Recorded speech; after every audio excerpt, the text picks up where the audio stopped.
ও বান্দা, তোর এত টেনশন কিসের রে? আমি আল্লাহ তো তোর জন্য আছি। সুবহানাল্লাহ।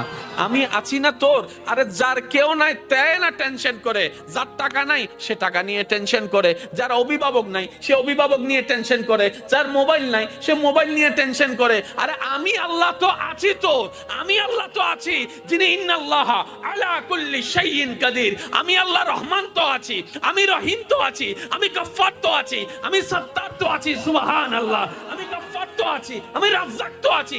আরে আমি থাকতে তোর টেনশন কি? বান্দা বলে যে কথা তো ঠিক, যার নাই সে এনে টেনশন করে। আমার আল্লাহ যদি আমার থাকে, আমার তো টেনশন করার দরকার। তার মানে আমি এতদিন টেনশন করেছি, আসলে আমি আমার আল্লাহকে রাখতে জানি নাই। আমি আমার আল্লাহকে রাখতে জানি, আমি আমার আল্লাহকে ধরে রাখার মতো ধরে রাখতে জানি নাই, যার কারণে তো টেনশন আমাকে স্পর্শ করেছে। সেজন্য দেখবেন আল্লাহ ওয়ালা যারা হয়, মাথার উপর ছাদ নাই কিন্তু টেনশন ছাড়া মুখে হাসি আছে, পেটের মধ্যে খাবার নাই মুখের মধ্যে কিন্তু টেনশন ছাড়া হাসি আছে, যার উজ্জ্বল দৃষ্টান্ত এই পৃথিবীকে চাক্ষুষভাবে দেখিয়ে দিয়েছেন কারবালার ময়দানে ইমাম আলী মাকাম ইমাম হুসাইন রাদিয়াল্লাহু তাআলা। সুবহানাল্লাহ। পরিবার সবাই শত্রুদের তীরের ভিতরে ছিল, তলোয়ারের ভিতরে ছিল, কাফেলার মধ্যে খাবার নাই কিন্তু মুখে কোনো টেনশন নাই, পানি নাই কিন্তু মুখে কোনো টেনশন নাই, পরিবার শহীদ হচ্ছে মুখে কোনো টেনশন নাই। জগৎ জিজ্ঞেস করে, ও ইমাম হুসাইন, এই কঠিন মুহূর্ত আপনি এত খুশি মনে আছেন কিভাবে? ইমাম হুসাইন উত্তর দেয়, আমার মাওলা তো আমার সাথে আছে, আমার টেনশন করার দরকার কি? বান্দারে, তোমার অন্তর যখন ব্যথিত হয়ে যায়, উপশম করার মতো কেউ থাকে না।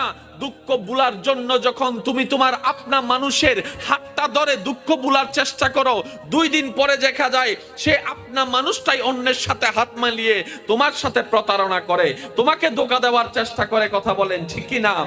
বান্দারে, তুমি যখন অশ্রুসিক্ত নয়নে কান্না করতে থাকো, কার জন্য কি করেছি, কে আমার জন্য কি করেছে, সেই হিসাব মিলাতে মিলাতে বান্দা একবার দেখো না আমি রবের দিকে। সুবহানাল্লাহ। একবার তাকাও তোমার মনের চোখ দিয়ে আমি রবের দিকে। তুমি আমাকে ডাকো নাই কিন্তু আমি ফজরের নামাজ না পড়া সত্ত্বেও তোমাকে ফজরের নাস্তার ব্যবস্থা করে দিয়েছিলাম। সুবহানাল্লাহ। বান্দা, তুমি আমার জমিনে দাঁড়িয়ে 1000 গুনাহ করেছো আমার আদেশ অমান্য করে, কিন্তু আমি তোমার পা ভেঙে দিই নাই, বরং হাঁটার জন্য শক্তি দিয়েছি। বান্দারে, তোমার প্রতিটা মুহূর্তে কেউ তোমার খেয়াল রাখে নাই, আমি রহমানের রহমত তোমার খেয়াল রেখেছে। সুবহানাল্লাহ। বান্দারে, তুমি যখন ব্যথিত হৃদয় নিয়ে রাতের অন্ধকারে রুমের মধ্যে কান্না করো,